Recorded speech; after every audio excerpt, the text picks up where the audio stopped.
Assalamualaikum warahmatullahi wabarakatuh. Anak-anakku sekalian, selamat datang di SMA Negeri 2 Krakatau Steel di kampus tercinta kita. Baiklah, Ibu akan memperkenalkan diri. Nama Ibu, Bu Erwina dari Bimbingan dan Konseling. Anak-anakku sekalian, pada hari ini kalian akan mendapatkan materi tentang bahaya narkoba dan bullying. Kalian bisa menyaksikan PowerPoint Ibu yang akan Ibu sampaikan pada hari ini. Ini dia PowerPoint-nya. Baiklah anak-anakku sekalian, di sini ada paparan tentang bahaya narkoba. Anak-anakku sekalian, kita harus mengenal tentang narkoba. Apa itu narkoba? Narkoba adalah semua zat padat, cair maupun gas yang dimasukkan ke dalam tubuh, baik secara oral atau diminum, dihirup maupun disuntikkan, yang dapat merubah fungsi dan struktur tubuh, mengubah pikiran, suasana hati, atau perasaan dan perilaku seseorang. Narkoba dapat menimbulkan ketergantungan atau adiksi fisik dan psikologis. Yang kedua, narkotika. Narkotika itu adalah zat atau obat yang berasal dari tanaman atau sintetis maupun semi sintetis yang dapat menurunkan kesadaran, hilangnya rasa, mengurangi sampai menghilangkan dan menimbulkan ketergantungan. Zat yang termasuk narkotika antara lain opium, marijuana, morfin, kokain, heroin, kanabis. Kalian bisa lihat di sini ada gambar-gambarnya. Kalian di situ bisa lihat mana yang opium, mana yang marijuana atau ganja. Yang ketiga, psikotropika. Psikotropika adalah zat atau obat alamiah atau sintetis, bukan narkotika, yang berkhasiat psikoaktif melalui pengaruh selektif pada susunan saraf pusat yang menyebabkan perubahan khas pada aktivitas mental dan perilaku. Zat atau obat tersebut diantaranya pil BK, Magado, Mandara, amfetamin, ekstasi, sabu-sabu, LSD. Nanti kalian bisa lihat gambar-gambar yang ada di layar ini. Yang keempat, bahan atau zat adiktif. Bahan lain bukan narkotika atau psikotropika yang penggunaannya dapat menimbulkan ketergantungan baik psikologis atau fisik, misalnya alkohol, rokok, dan kafein. Jadi anak-anakku sekalian, janganlah pernah mengenal rokok karena akan menuju ke arah zat adiktif tersebut. Anak-anakku sekalian, ini ada kerja narkoba. Narkoba itu bekerjanya kepada susunan saraf pusat. Jadi pengaruhnya pada otak sangat organ sekali, karena dialah yang akan memberikan informasi. Anak-anak sekalian, penyalahgunaan narkoba ini karena ada 3 faktor. Yang pertama, faktor lingkungan. Misalnya hubungan tidak harmonis dengan keluarga, lingkungan rawan narkoba, kurangnya kontrol, tekanan kelompok sebaya, dirayu, dibujuk, bahkan dipaksa. Yang kedua, ada faktor individu. Yang pertama, keinginan coba-coba. Yang kedua, ingin diterima, ikut tren, cari kenikmatan sesaat, rasa ingin tahu, dan cari perhatian sensasi, ikut tokoh idola. Itu. Yang ketiga, faktor zat atau obat. yang menimbulkan ketergantungan fisik dan psikik yang mudah didapat.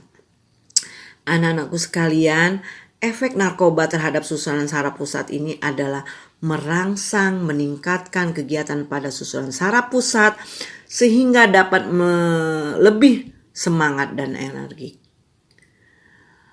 Nah, itu efeknya. Efek yang pertama ada stimulan, yang kedua halusinogen, itu menyebabkan terjadinya halusinasi.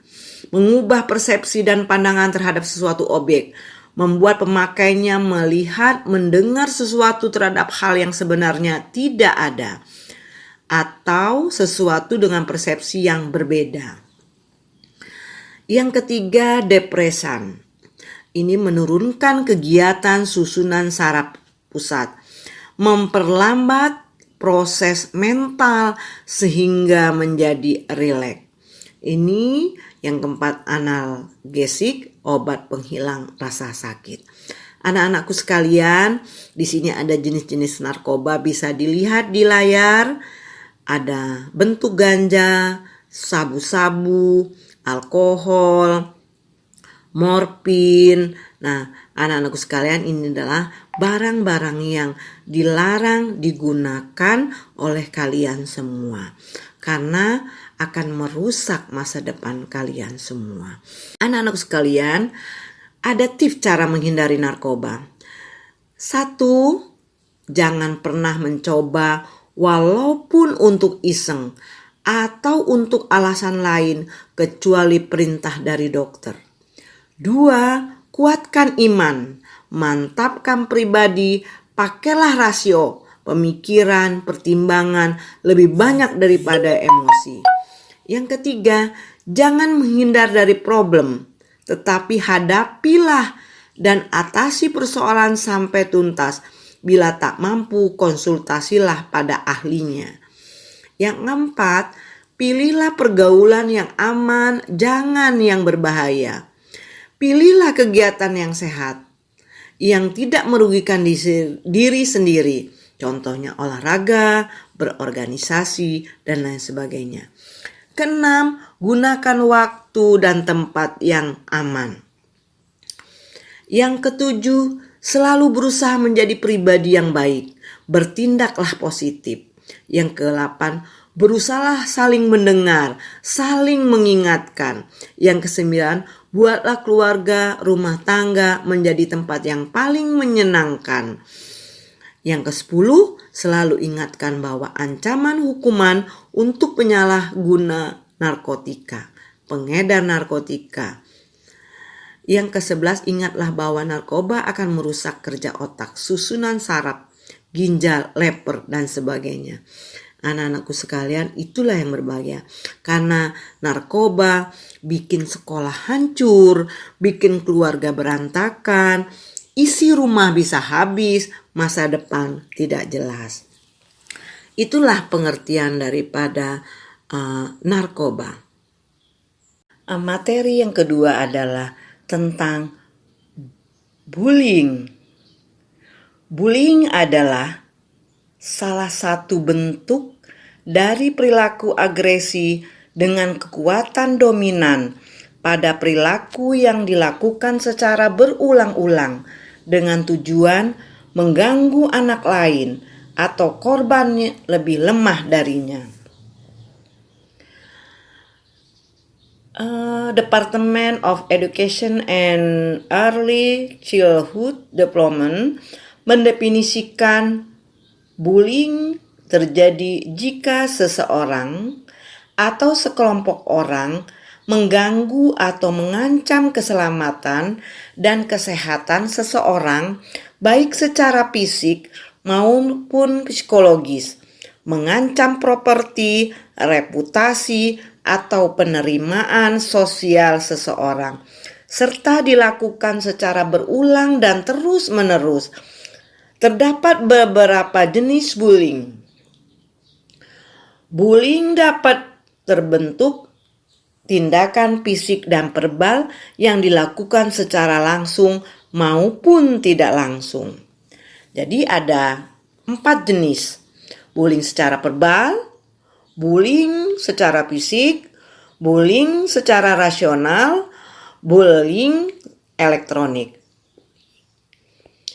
Sebab-sebab dan dampak negatif bullying ini adalah bullying terjadi karena tradisi turun-temurun dari senior. 2. Keinginan untuk balas dendam karena dulu pernah mendapatkan perlakuan yang sama. Yang ketiga, perasaan ingin menunjukkan kekuasaan dan kekuatan superior. 4. Kecewa karena orang lain tidak berperilaku sesuai dengan yang diharapkan. Kelima, dorongan untuk mendapatkan kepuasan. Keenam, dianggap menghina atau mengganggu kelompok tertentu atau geng. Dampak negatif yang lain, pertama, terganggu fisiknya seperti cedera, terluka, sakit dan sebagainya. Yang kedua, tertekan psikis kejiwaannya seperti takut, cemas, rasa tidak nyaman, resah, tertekan dan gejala tekanan psikis lainnya. Itu yang secara fisik. Yang ketiga, pergaulan sosialnya terganggu, seperti minder, menyendiri, grogi, pendiam, dan tertutup. Yang keempat, terganggu prestasi belajarnya, seperti nilainya jelek, tidak konsentrasi belajar, lupa mengerjakan tugas, sampai menurunnya peringkat kelas atau sampai tidak naik kelas. Bagaimana cara mencegah dan melawan bullying ini? Kita lihat, untuk mencegah agar kita tidak menjadi korban tindakan bullying, antara lain yang dapat kita lakukan adalah: pertama, hindari membawa atau memakai barang-barang mahal atau uang yang berlebihan. Kedua, jangan sendirian, terutama di tempat sepi. 3. Hindari cara gara-gara dengan pelaku bullying ini. Keempat, jangan berada di dekat dengan orang yang suka melakukan tindakan bullying atau berada di sekitar mereka.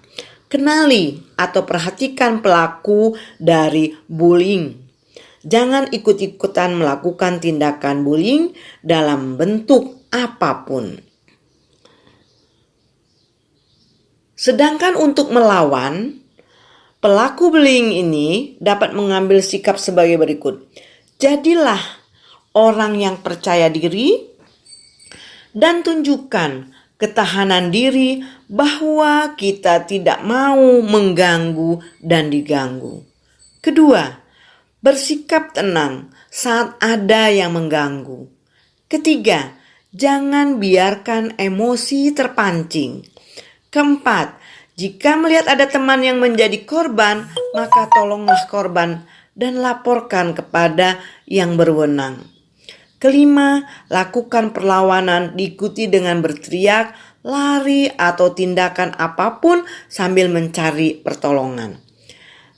Keenam, catatlah tempat orang-orang yang terlibat dalam jenis gangguan yang mereka keluhkan. Laporkanlah pada orang tua, guru, atau pihak yang berwajib.